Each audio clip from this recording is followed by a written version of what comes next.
Hi everyone. Welcome to Dave's session, and the session's title is Attention, You Are Now Leaving Your Comfort Zone. First of all, let me say a very big thank you to everyone who have joined the online conference. We really appreciate that. Also, we would like to say a very big thank you to Dave for doing this. We are so privileged in having him here. You can't imagine. Online seminar, Dave, it's a privilege. Thank you so much, Dave. My pleasure. We would like to say a very big thank you. Also, we would like to say congratulations for today. World Teachers Day is a very, very important day for everyone, for each of us. And we would like to say we are here to support in any way. We are here to support anytime you need us and always. We have been here for when COVID-19 started, and we are still here. So anytime you need us, we will be here to support your classes whenever you need. So, hello everyone, happy World Teachers Day. Thank you for joining us today, and special thanks to Dave for this opportunity. So thank you, Dave. Let's start. Good luck. Thank you. Well, yes, first of all, hello. And can you all hear me? Can you write in the chat box if you can hear me okay? Good. There are people saying yes. Yeah, good sound. Okay, excellent. I would just like to say that it is a real pleasure for me to be with you all. Of course, most of you are teaching from Georgia. There are also people that I know from Argentina, Peru, and I've seen from other places too, Chile. So it's an international event. And as Misha and Teona have said, this is, of course, World Teachers Day. And I think you would agree with me that probably every day should be Teachers Day because I think we deserve it, especially in these difficult times. Of course, you probably know that I have been to Georgia several times. Georgia is one of my favorite places. I'd like to just say thank you to English Book Education in Georgia for inviting me here today. It's a great day to be able to speak to you on such an important day. You can see that I've been around Georgia a little bit. Of course, the landscape in Georgia is beautiful. The people in Georgia are beautiful, but I think we all know as well that, of course, the food in Georgia is particularly good. Okay, so the only thing I can say is that every time I go to Georgia, I usually come back about 3 kilos heavier. There are people from different places in Georgia. I've been, of course, to Tbilisi many times. I've been to Batumi. I've been to Kutaisi. I've been to Zugdidi, I think. I've been to Gori. And so it's a country which I know well and which is very close to my heart. Today, my talk is a little bit different from many of my other talks. Often in my talks, I give lots of activities and techniques, and I talk a lot about students. And today my talk is slightly different because today I'm going to be talking more about how we feel, okay? It's more about how we feel as teachers rather than activities and techniques. And that's because I think that we are in a moment where teachers are having quite a difficult time. And I think we need to be good to ourselves and need to think about how we feel.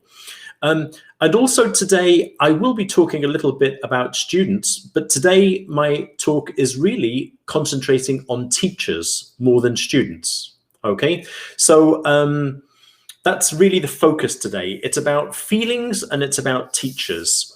And this links with something which I'm sure you will have heard about before, but I think you're going to hear more and more about this in the future: social and emotional learning. And if you don't know exactly what that is, the simplest definition, I think, would be this one here. By reflecting on how we feel, we can understand ourselves better and hopefully feel more in control of our feelings and emotions instead of being dominated by them. And I think at the moment in the world, we're suffering such difficult times that I think our feelings are sort of a little bit out of control. And I think it's time for us as teachers to think about how we feel. And that's really the basis of the talk.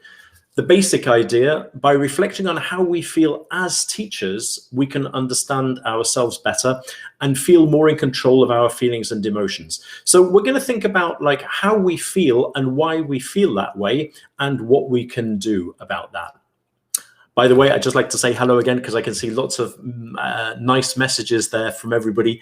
I wish I could talk to you all individually, but yeah, lovely to see you. Now, comfort zones. We're talking about comfort zones. And for me, one of the comfort zones that I have in my life is my classroom. And I personally feel very happy in a classroom. I think I've spent the whole of my life in a classroom. I enjoy being with my students, and I think my students enjoy being with me. And I think that what has happened to us recently is that one of the areas where we feel happy is suddenly impossible for us to enter, maybe because we're teaching online, or as we could say, half and half, hybrid teaching.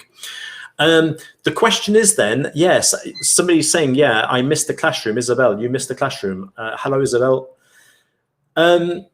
My first question, and you can type in the chat box what you think is the answer. What do you consider? What is a comfort zone? How would you describe your comfort zone? What is a comfort zone? Does anybody have any ideas? How would you describe a comfort zone? Everybody's so happy. A place where you feel safe. Joanna, that sounds a very good definition. Yes, secure, a place where you feel good. Safe and comfortable. Safe is an important word, isn't it? Yes, a situation to which you are accustomed to. Yeah, when you feel in your shoes, when you feel like self-confident. Right, here is a simple definition of a comfort zone. A comfort zone is a psychological state in which things feel familiar to a person and they are at ease and perceive that they are in control of their environment, experiencing low levels of anxiety and stress. Okay, that's a simple definition of a comfort zone. Now, I have a question for you after that, and I want you to answer this question quickly, okay? You just answer yes or no. Are comfort zones good or bad? Don't think about this, just answer yes or no. We've got bad, no, yes, bad, yes. Bad for me, that's interesting. Sometimes good, yes, no. It depends. Right, that's always a good answer. It depends is the best answer. Yeah, it depends. Okay, well, we're going to come back to this question in a minute. Is it a good thing or is it a bad thing? What I want to do is for us to think ourselves as teachers, okay? You might need a little piece of paper and a pen to do this. But I want you to think, you don't have to share this in the chat box, okay? This is just for you. You don't need to write anything in the chat box right now. The question is, how comfortable are you in these different situations? So we've got different situations. For example, teaching primary students, teaching teenagers, teaching adults business English, and teaching students with special needs. And I want you to think about how comfortable do you feel in those different situations? If you write 5, it means you are extremely comfortable. If you write 0, it means, like it says there, get me out of here now because you don't want to.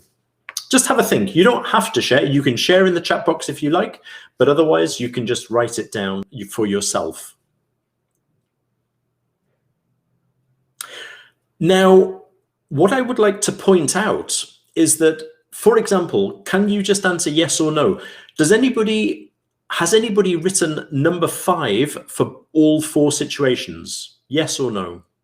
Has anybody put 5? No, no. Somebody has, yes, no, no.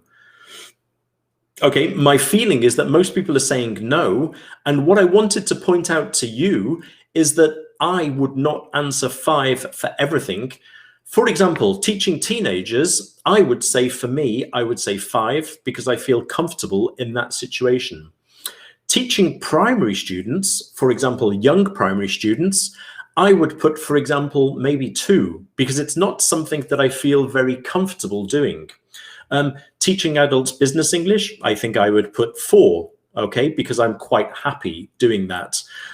Teaching students with special needs, that's not my area of speciality, so I would say maybe 1 or 2. The point that I want to make is that at teachers, we're not comfortable in every single teaching situation. I think you would agree. Some of us feel happier teaching teenagers. Some of us feel happier teaching primary. Okay.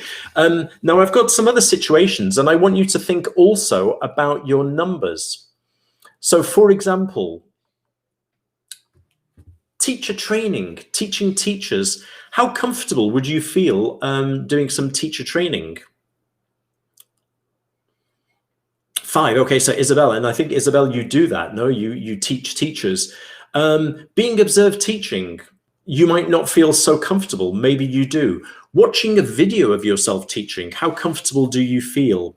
And doing a webinar, okay, so how comfortable would you be in my situation right now? Would you feel very comfortable, or would you feel slightly uncomfortable? Some more situations for you to think about, okay? Here are some more teaching situations. Are you very comfortable teaching very large classes with over 35 students? Do you feel like very comfortable, or would you feel slightly nervous? Right, a lot of people are saying no. Some people, and actually probably myself included, I'm not a big fan of teaching one-to-one. I find it more stressful than teaching, for example, a group of around 25 students. Now, our answers, again, I'm trying to make this clear, our answers will not be the same because we're different people with different experiences and different likes and different interests. For example, I have a confession. For me, number 12, I've been teaching for, I don't know, how many years? 35 years? About 30 years, okay? I've been teaching for, more than 30 years, okay? And I still do not feel comfortable teaching with no preparation. I don't feel comfortable. I know some colleagues and maybe some new teachers who feel very comfortable doing that. Personally, I don't.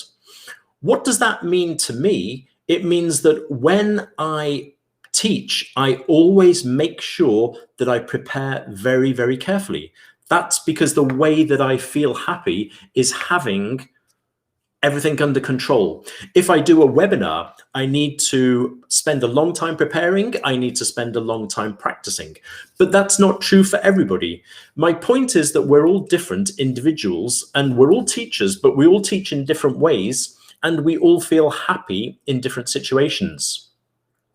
Now, my last 4 situations, I think you will recognize these as situations that are very recent in our teaching career. So how happy are you teaching online via video conferencing? Okay. How happy are you teaching online asynchronously? Okay, just giving and correcting work online. Marina said not. How happy are you in situation number 15, which is my new situation, okay? Teaching in a classroom with a mask, okay? Teaching in a classroom where we can't really do pair work easily. Now, and number 16, which is the new thing in my school, where you are teaching live to half of the class, but the other half of your class is actually watching a video of you online directly live. Now, there are a few points that I would like to make. One is that these situations are new situations for most of us. This is also an autobiographical session from me because I was not used to these things here. And so I felt uncomfortable. I certainly felt uncomfortable at first doing some of these things because, as Tamar has said, these are very strange situations. And I think these things have pushed us out of our comfort zone. Now, I asked you before, did you think that a comfort zone was a good thing or a bad thing? A comfort zone is where you feel safe, so it's a good thing. But if you Google the expression comfort zone, you will find that nearly everything is treating your comfort zone as a negative thing, okay, as something bad. When you Google this expression, these are some of the websites that you will find. 9 ways to go beyond your comfort zone. 10 lessons you will only learn beyond your comfort zone. Step out of your comfort zone. 6 ways pushing beyond your comfort zone is critical to success. And the last one is interesting: escape your comfort zone. And some people did say before that they thought that comfort zones were a bad thing. And I think I read that somebody felt that you need to push yourself. Now, I think that's interesting, isn't it? It's an interesting way of thinking about our comfort zone. Our comfort zone can be negative if we never, ever dare to step out of our comfort zone. If we always stay within a comfort zone, maybe it's true that we do not develop as teachers or maybe as people. But this is an interesting area. This is a psychologist, Robert Yerkes, American, and he talks about optimal anxiety. And I think this is an interesting concept. In order to maximize performance, humans must reach stress levels that are slightly higher than normal, just outside of your comfort zone. And I think you would probably agree with me that that sounds familiar to me as a teacher. A little bit of stress, okay, slightly higher than normal.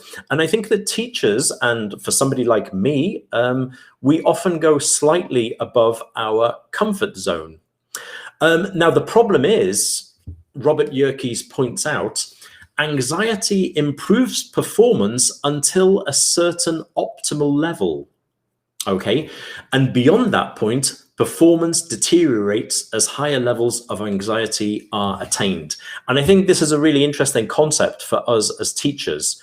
We have a diagram of this here, okay? And I think this diagram is interesting for us. What we're saying is that we have our comfort zone, then we have our optimal performance zone where we're a little bit stressed, but not too stressed. And the problem is that when we feel very stressed, then we are in our danger zone. And I find this an interesting concept. As Isabel says, yeah, we all need the right amount of stress to keep us going. Now, this is interesting, okay? The question that I get asked most frequently, everybody, whenever anybody sees me before I'm about to give a talk, people always ask this question, okay? Do you still get nervous before giving a talk or a webinar? I always get asked this question. How do you think I answer? Yes, and the answer is yes. I always do get stressed, okay? I get nervous, yeah, and I've done this for years and years, and I've spoken to lots and lots of people, but I still feel nervous before a talk. Now, I don't feel extremely nervous, but I do feel a little bit nervous. Now, I'm going to ask the question to you, okay? Do you ever get nervous before a class? Do you teach better or worse when you're a little bit nervous? And do you teach better or worse when you're very nervous? Now, I think that, for example, at the beginning of the year, I get nervous before a normal class because I don't know my students. I'm wondering what they're going to be like. I'm wondering if they're going to be difficult with me. I'm wondering if they're nice people. I'm wondering if they're going to like me. So I think that then in the middle of the year, usually I don't get very nervous, but the first classes I do. Do you teach better or worse when you're a little bit nervous? Can you actually answer that question? Can you just put 2 better, worse? I'd be interested to know your answer. 2 better, better, better. I have a theory, okay? And I know that we often say this as teachers, but I feel this when I give a webinar or when I go to give a talk in Georgia, or if I travel to Mexico, if I don't feel nervous, I get worried, because I think I need to be a little bit nervous to make sure that, yes, concentrated. Nato has just mentioned, that's exactly what I was going to say. When you're a little bit nervous, I think you're more concentrated, you're more focused, you're more, you know what you're doing, you feel like that this is important, okay? But of course, the really important thing is that number 3, I'm pretty sure that we would all agree that when you're very nervous, you teach worse. If you're going to be observed, for example, maybe for a job, maybe you're going to be observed to see if you can stay in your school. Maybe you're going to be observed and you worry about what somebody thinks. I think that often in those classes, most people teach slightly worse, because you've gone past the optimal zone and you've gone into the danger zone. Now, one of the things that I want to point out is that I think that we, unfortunately, as teachers, maybe we're all suffering teaching online and doing other things because maybe we're in situation number 3. And maybe that's not so common for us as teachers. Maybe we're usually in number 1 and number 2, but we're not often in number 3. Now, I think there are 2 different areas here where we leave our comfort zone. The first one is that when we decide to leave our comfort zone. So we decide, and this I think is very common as teachers, maybe you decide that I've been teaching teenagers for a long time, now I need a new challenge. Now I need to do something new, even though it is going to be risky for me. Maybe you decide to become a teacher trainer because you want to try, see if it's easy or difficult, see if you enjoy it. The thing is that when we do that, that is our internal motivation to do it. And so we've taken a conscious decision and we probably feel quite excited. I think there is a difference when sometimes in life we are kicked out of our comfort zone. Somebody pushes us out of our comfort zone. We don't want to leave our comfort zone, but somebody forces us out. And I think personally that that is what has happened to most of us teachers with online teaching. I don't know if you would agree with me that we have been forced out of our comfort zone and we had no choice. And what I want to do is to explore how, this is how I felt, and I think that most people would agree with me that this is maybe how you felt when suddenly you had to teach online for the first time. Now, I think the process, you might have gone through something similar to this. The first feeling is probably negation. When you suddenly had to teach online, yes, as Isabella said, the first reaction is, oh no. Exactly what I've put here. This can't be happening. I'm not going to do it. I can't do it. I'm sure many of us felt that we just didn't know how to and that you couldn't do it. Maybe some of us negated. We thought this is not going to happen, that people are saying that we're going to have to do it, but we're going to have to do it. So I think the first stage is maybe negation. The second stage is maybe rejection, where we start saying, you know, online teaching isn't real teaching. I'm sure some of us felt that at first. Maybe some of us still feel that.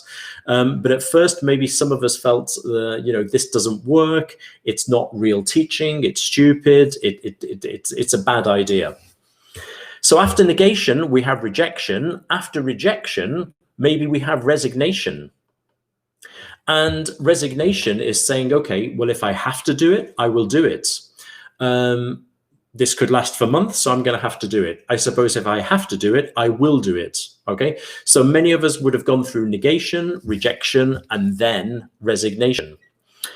After resignation, then the next stage might be constructive acceptance. So let's get on with this. Okay, I see somebody, I think before just said like rolling up their sleeves. Yes, Isabel, yeah, you mentioned that. Let's get on with this. Let's make the most of the situation. Where can I find out more? And you know, this is resilience, isn't it? This is resilience of teachers. We had negation, we had rejection, we had resignation, but then we accept the situation. And then of course, after that, we have the next stage of critical appreciation and satisfaction. And we might even find that there are things about teaching online that we actually really quite like. So many of us probably went through this phase, that realizing that some things happen that, you know, they work quite well. There are some things online that I think are actually better than in the classroom.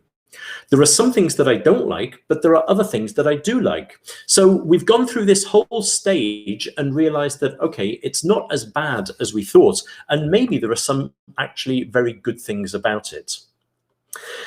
Now, of course, one of the things that I love about online teaching, this is a joke, okay, I'm not serious, but one of the great things, would you agree that one of the great things about online teaching is when you can mute your students? You know, wouldn't that be great in a classroom? You know, the student who's always like talking, if you could just press a button and, like, you know, stop them, that would be, that somebody has to invent this, okay? It's a joke, okay, but you know what I mean. Sometimes it would be nice. Now, where are you right now? So where would you say from 1, 2, 3, 4, 5, where would you say that you are? 5, okay, that's great. 4. Right, now I have a theory, okay? My theory is that if I had done this talk for you 2 or 3 months ago, we would probably be maybe in number 3 or number 2, maybe. But I think that, you know, we've had time now to accept our new situation and to get used to it. Maybe though, and I'm being serious, some people might have decided, I'm totally serious, where I believe that some people may have left the teaching profession in the last 3 months because they just didn't enjoy teaching online. They felt they couldn't do it. They felt like they didn't find it satisfying, and they might have changed. Okay, so I think that, you know, we do go round in circles. I'm sure that some people just have not really accepted teaching online. Probably a very small minority, but I think some people have. And of course, I do think we probably all agree that we probably all have suffered exhaustion at some moment in the last 3 or 4 months. Okay, here's one of my favorite paintings for you. Okay, have you seen this before? This is a wonderful painting. That feeling when you've just corrected the last essay, okay, that's exhaustion, typical exhaustion of a teacher.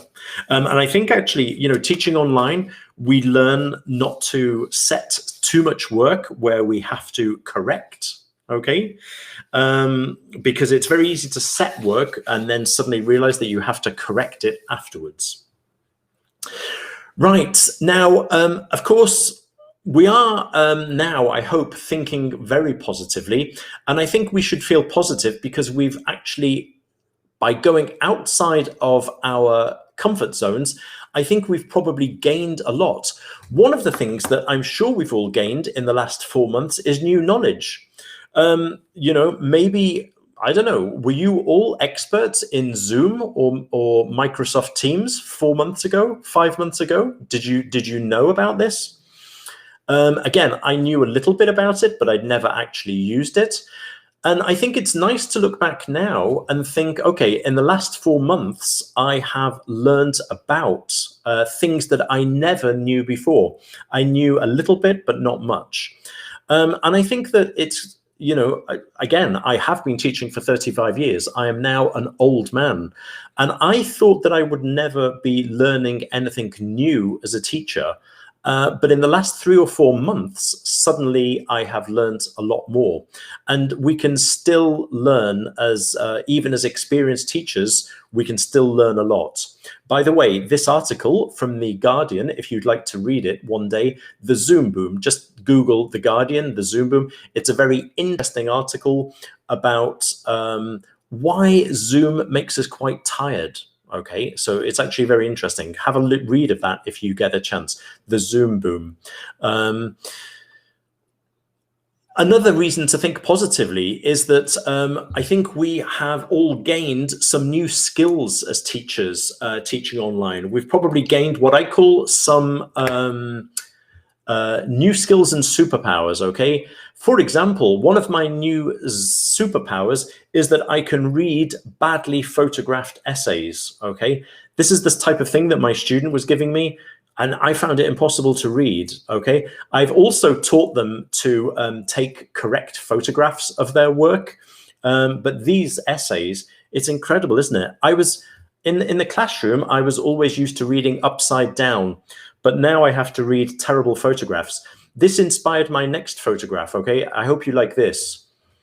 Yeah, because it always reminds me of Star Wars. Yeah, some of the photographs that I get are exactly the same as Star Wars there, a long time ago in a classroom far, far away.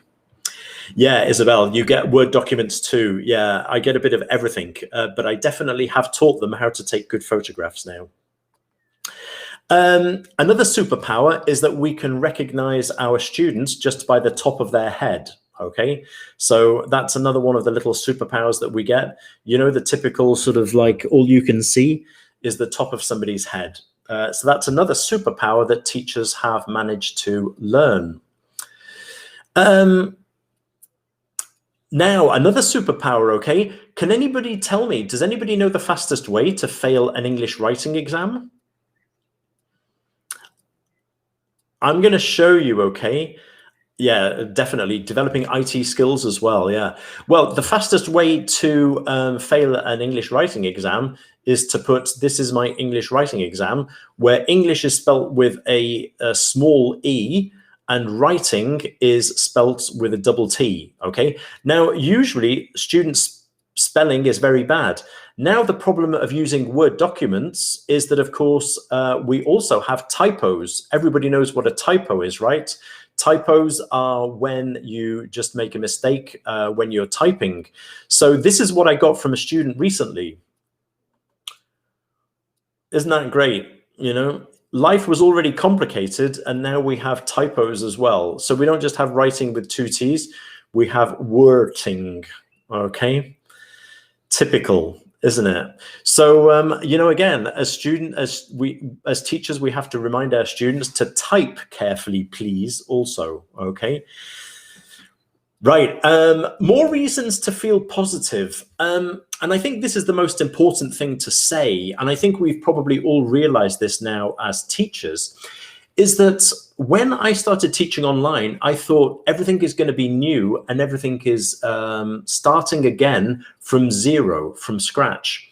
And I think the reason that we should now remain positive as teachers is that I'm sure that we've all realized that, in fact, many of the things that we have always done as teachers, many of the games that we play, many of the activities we do, many of the techniques that we use, many of the tricks that we have, they are still completely valid, whether you're teaching online, whether you're teaching with a mask, whether you're teaching with students separated.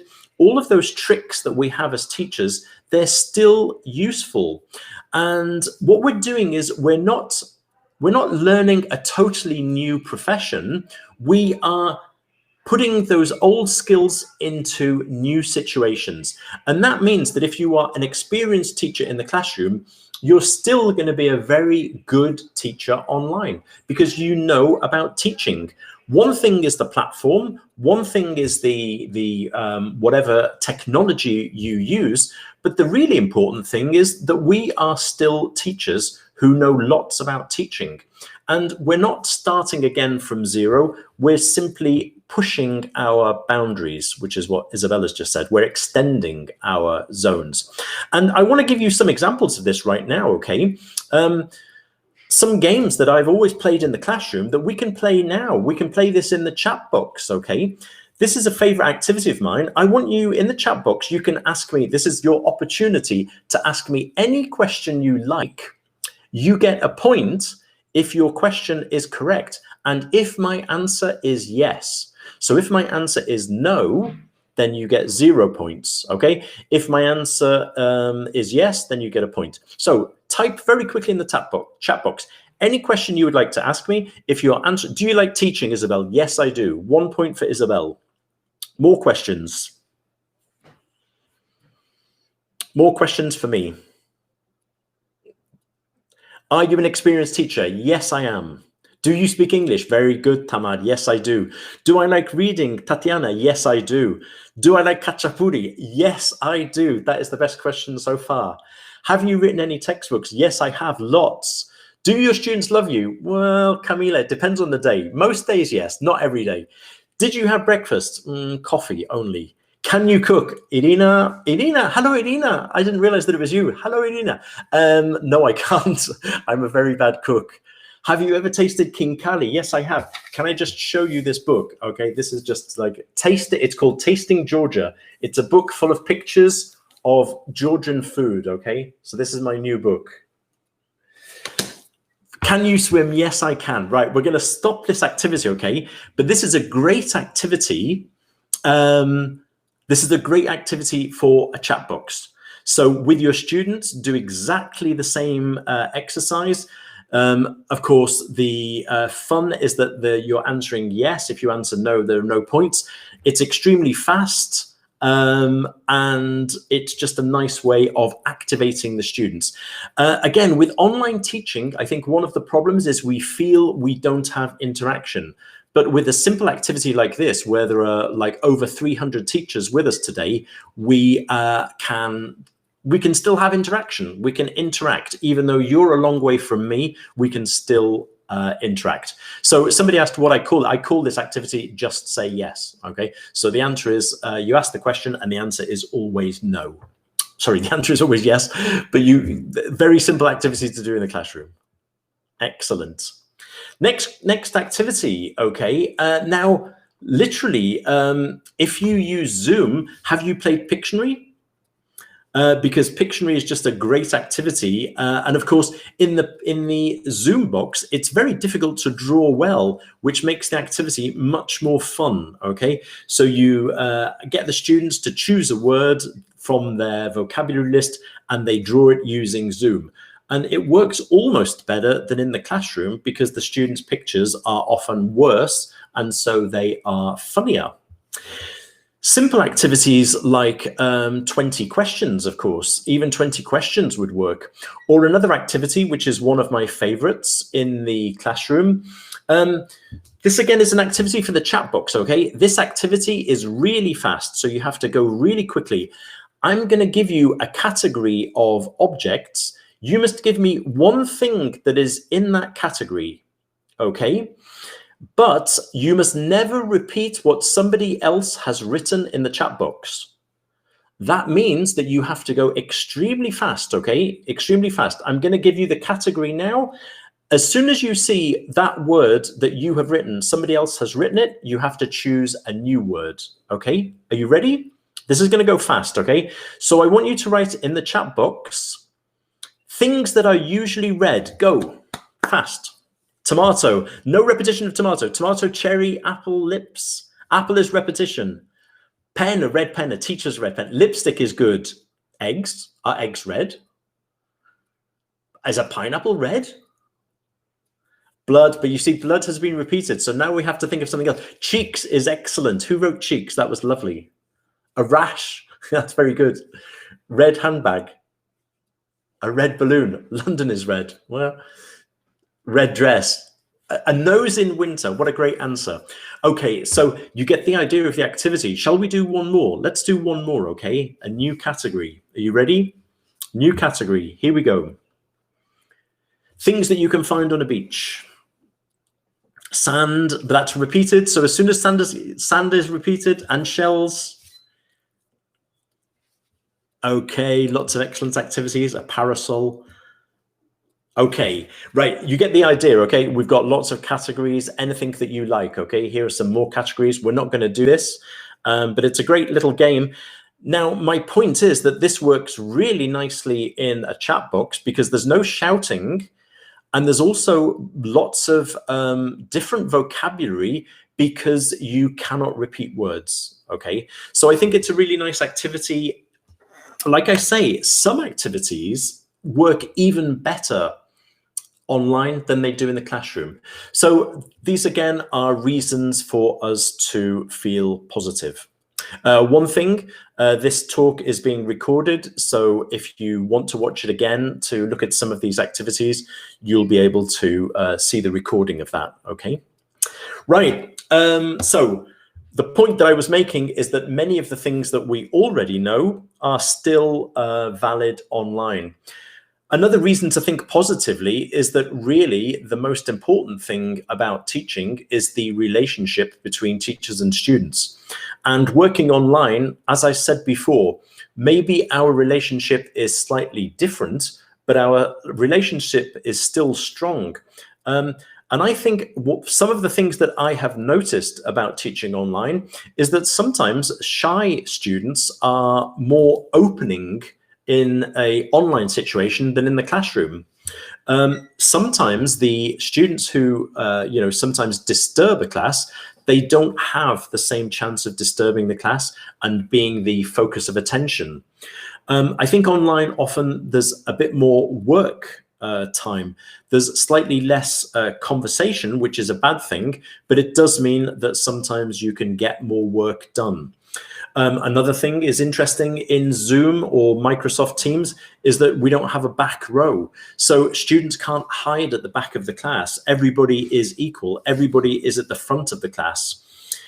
So I think that, our relationship is different, but our relationship online is just as important before, and it's just different rather than worse. I also believe that writing, what I found in the last 4 months is that working online, I seem to have spent more time doing writing than I used to. And I think my students have improved much more in writing in the last 4 months than they have in the last year. And in fact, I have a few theories about why that is true. And in fact, the week after, on the 15th of October, I will be doing a special webinar for Russia where everybody is invited. And I'll be talking specifically about writing and some of the impacts on online teaching on the development of writing as a skill.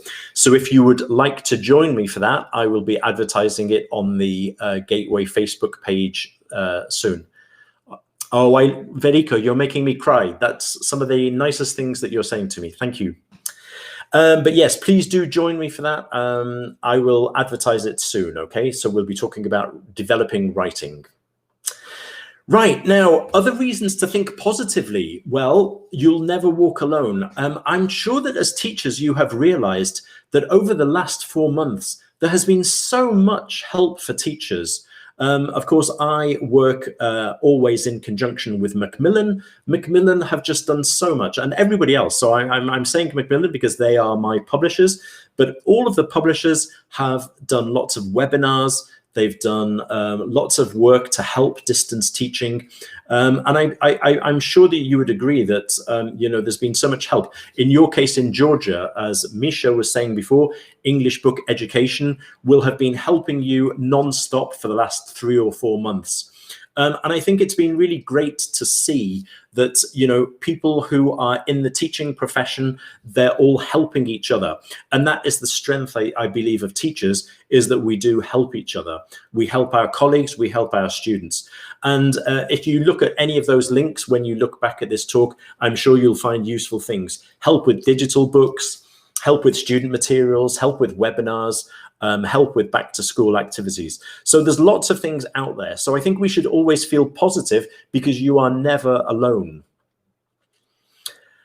Now, I told you at the beginning of this session that I was talking about teachers more than students, but I would just like to point out something that I think is really the same when I talk about teachers and students.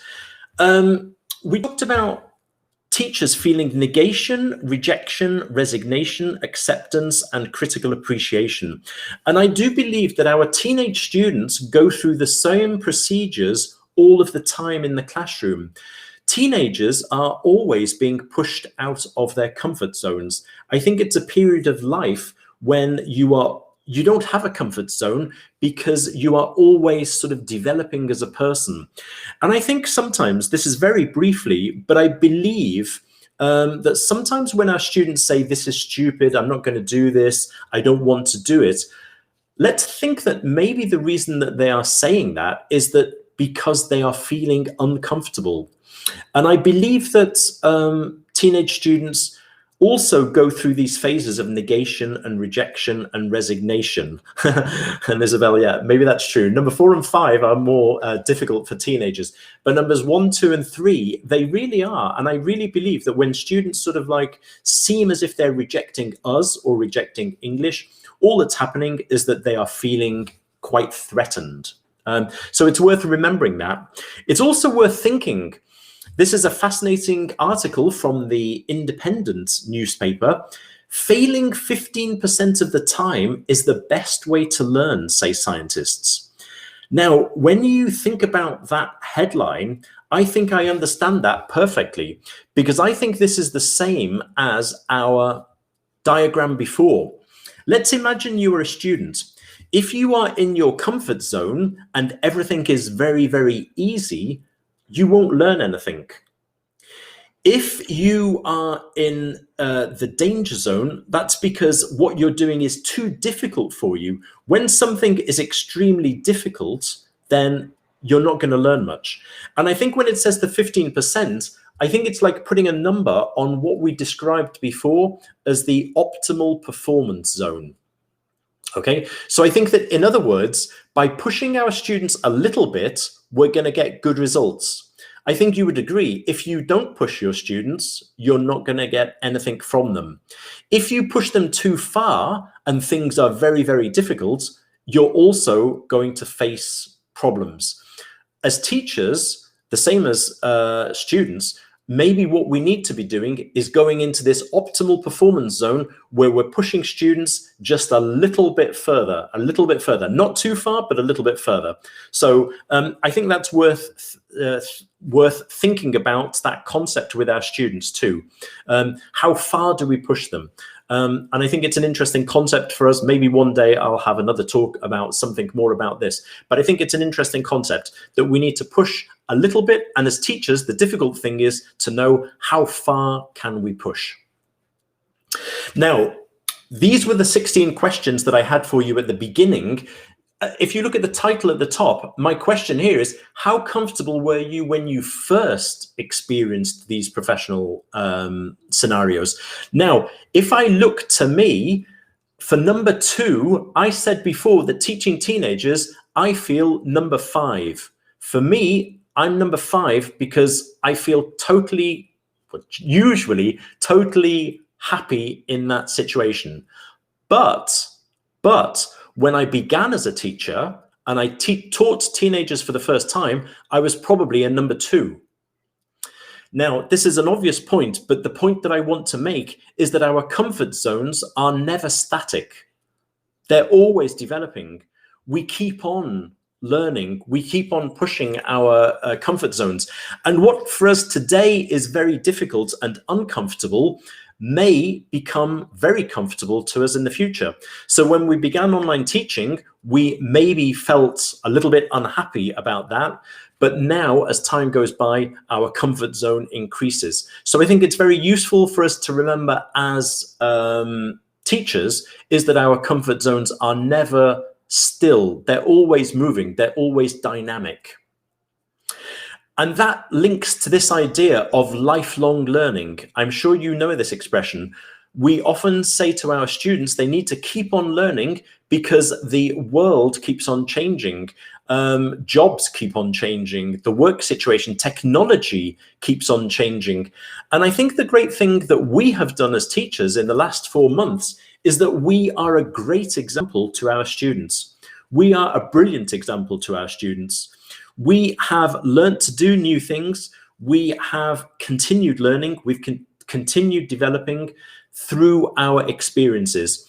And I think it's okay with our students to say, I'm not sure how this works online, but we're going to try this. That's okay. You're showing that you are human, that you're learning. We are learning with our students. And I think that's a great thing. I think that we are a good example to our students. And who can ask more from a teacher than to be a good example to their students?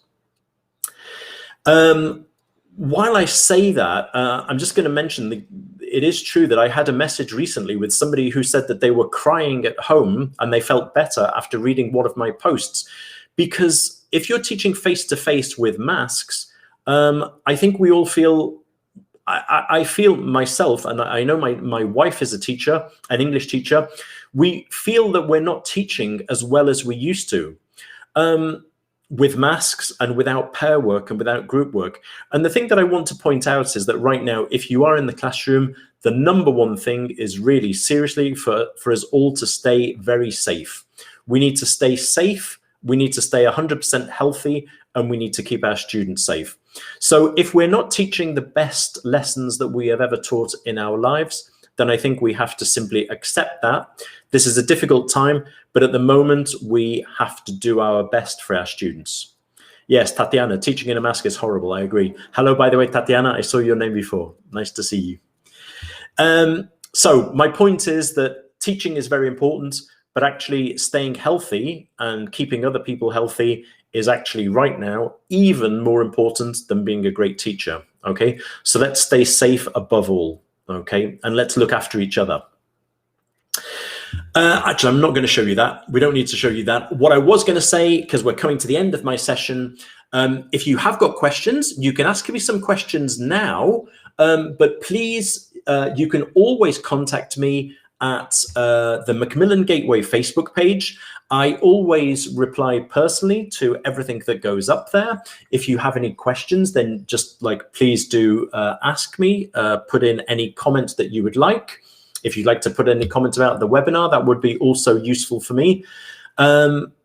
You'll see there are lots of interesting things on the Macmillan Gateway Facebook page, and we can stay in touch forever and ever. We have 8,000 teachers, secondary school teachers from all around the world. Lots of the people who are in this session today are friends of mine who we know each other from the Macmillan Gateway Facebook page. So these materials, this webinar has been recorded. I'm sure Misha or somebody from English Book Education can give you information where they will be able to see it. Irina, lovely to, I'm so glad that you came today, Irina, and Tatiana, everybody else. Questions, possibility of webinar, interesting. Yeah, I mean, I would love to do a session about activities and games. Hi, James, nice to meet you. I'm sure I'll be doing, Camila, how do you feel with students who don't turn on the cameras? In my school, we have a rule where if a student does not put their camera on, we have to shut them out of the meeting for safety reasons, okay? Nani is here as well. Great to see you. Yeah, so we cannot keep, if a student is not visible with the camera, then we cannot let them stay in the lesson. We give them a warning. If they explain, then we might let them in, but otherwise we actually have to leave them out. How many times do each teacher need to have comfort zone at school? Yeah, I mean, basically, it is interesting that that's another thing that I didn't mention is that when we move from one school to another, that is another way also of maybe leaving our comfort zone because we have to learn new rules, new ways of working, the new people that we're working with, our colleagues. So I think that another factor in your comfort zone is how comfortable are you in the school where you teach is another question. Thanks for all the people saying thank you. Yeah, poor connectivity. Yeah. Somebody's asking, James, is it a good idea to teach English to just one student? I mean, one-to-one lessons can be very good. I think with teenagers and with younger students, the more people who are together, I think it's better because they're also learning socialization. Yeah. That's an interesting question about doing the term tests online. That is difficult if you're doing it online. I think everything is so strange at the moment that I think we do it more on trust, okay? So we would give them the exam, they would download the exam, and we would trust them to do it. Some things are just impossible to do the way we used to do right now, but I think we have to adapt. And also, I think we have to make the students realize that this is a difficult situation and we need to get them working with us on our side too. As I said before, I think we're at a time in the world, not just in schools, where everybody needs to help each other.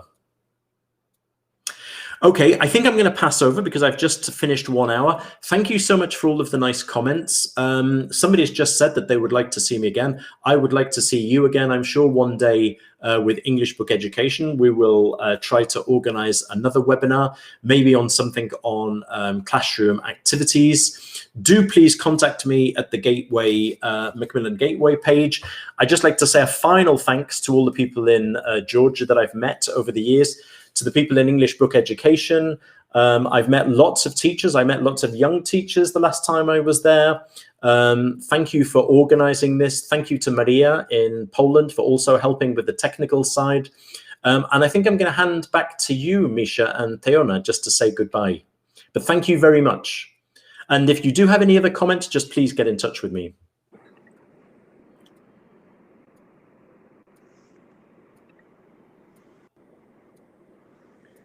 Thank you again very much for everything. Thank you, everybody. It's been lovely to see you all. Amazing webinar.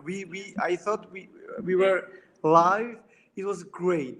And also, one more time, we would like to say a very happy World Teachers Day to everyone. Teachers are the key to every nation. I would say every country. They're the key to success. And teacher's job is a very heroic job. So thank you so much for everything what teachers are doing. Definitely, yes. I will hand over to Theona in terms of the online, the recording, and also about the certificates as well. Thank you again.